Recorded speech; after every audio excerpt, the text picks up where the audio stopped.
Sathya Sai Speaks, Volume 5, Chapter 25. Plenty of Holy Men. Matters of the spirit are matters of experience, devoid of the underground stream of steady striving for experience. Man's innate divinity and holiness are fast forgotten and ignored. This can be regained by means of Vedanta, philosophy based on Vedas, and a proper study of the Shastras. Some people carp at Vedanta and say that it makes men lazy and encourages them to run away from their responsibilities. But the first responsibility of everyone is to himself. He is the source and center of all his attention. This kind of cynical criticism has become a fashion nowadays. It only reveals the ignorance and egoism of the critic. They say that the sannyasins, monks, are like mistletoes fattening on the toils of others, a set of idle parasites. But to condemn the institution of sannyasas on the basis of a few individuals is wrong. Who can judge the inner urges except the Lord? You may be misled by the quantity, variety, and the cost of flowers, or the tears flowing from the eyes, or the hymns sung by the tongue, or the hours of listening to divine stories that a man might have to his credit. But it is the resident within who knows the genuineness of the feeling. There are countless numbers of such devoted men and women in this country. Even now, I know, because I am with them. The person who spoke on Saint Tyagaraja lamented that such saints are now so rare. They are not rare. There are many now, alive and happy. Those who seek will be able to discover them. Seek the company of the good, the seekers, the aspirants, the detached. Then you will see the light. Listen to holy discourses, read sacred books, your efforts and the atmosphere of the place. These two will lead you to success. Holy place, holy river, holy company, holy day. When these conjoin, it is the chance of a lifetime. Make the fullest use of it. Be ever in contact with God. Now, holy days have become holidays when you make merry, eat your fill, go out on picnics and hikes, and generally indulge in sensual pleasures which end in dejection, disease, and discord. The place has a subtle and powerful influence on the man. Markandeya held tight the Shivalinga and so Yama's noose bound both himself and Shiva. That was the reason the boy was saved. The story teaches you to be ever in contact with God, for you do not know when the noose will be thrown. Attach yourself to the highest. Call it by any name. Conceive it in any form. But remember, without dharma, you cannot attain it. Don't be led away into the bypaths. Keep to the highway. If you yield to the Alpa Buddhi, inferior thoughts, you will be losing the Akanda Tattva, principle of the universal. Never give ear to slander, ridicule, or praise. They are all bubbles on the surface. They are mere manipulations of words, the magic of vocabulary, the tamash of style, the dance of phrases. Learn the means of winning grace and earning purity from those who know, the elders, the scholars who have put their learning into practice. Don't despair, don't hesitate. Grace can wipe off the past. Sat Prayanta, Sat Sangha, and Sadachara, good self-effort, good company, good practices, can ensure happiness in future.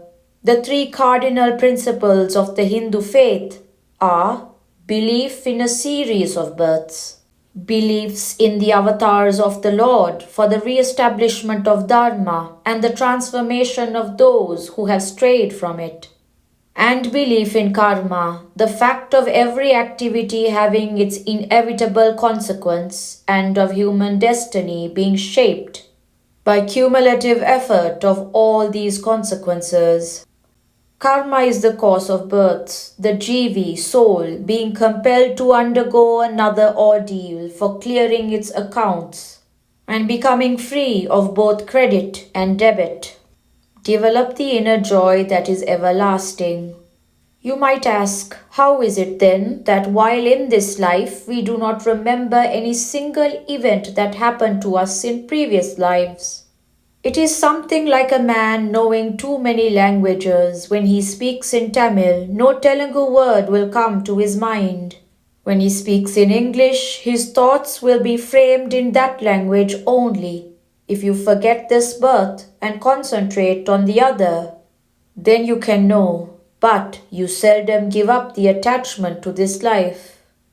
A volcano throws up its lava on the screen of the picture house. A dam bursts and the flood waters it had impounded roar towards the sea, submerging vast states, but the screen is not burnt, nor does it get wet in the least. The screen is the truth, the film is an illusion. However realistic it was, however genuine the feelings it aroused. Know this and so direct your life that this knowledge is the background of all your actions.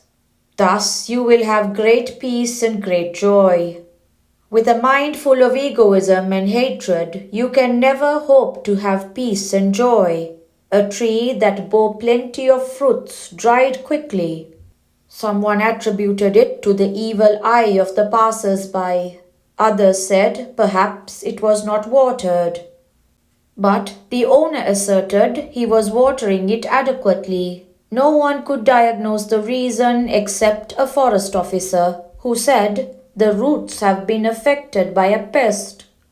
There was a bhakta coming to the previous sarira body called Radhika at Shirdi. He was supremely happy. Develop that inner joy. It is everlasting, full. The seed of the Lord's name has been sown. It is now 2 years since the Prashanti Vidwan Mahasabha was started. So it is natural that the question is asked, what has it achieved? You will be wrong if you thought I am having all these pundits about me and that I am going from place to place with them to get publicity for myself or for them. I do not need any publicity, nor do they. They have to know themselves and they have to help you to know yourselves, that is all. The Vedas and the Shastras speak only of this. But you must admit, because it is patent everywhere, that a great change has come as a result of the Prashanti Vidwan Mahasabha. Hitherto, even in these parts, the audience for spiritual talks could be counted on the fingers of one hand. One could easily tick off the names of the persons who usually attend. But look at the flood of eager humanity that gathers now. The appetite for spiritual knowledge has increased tremendously. This is some progress. The seeds have sprouted. They have become evident in the hearts of the people. Now, by careful fostering, the harvest can be won. The seed of the Lord's name has been sown in lakhs. The poshana, fostering, is your duty. The rakshana, protection, is my pleasure.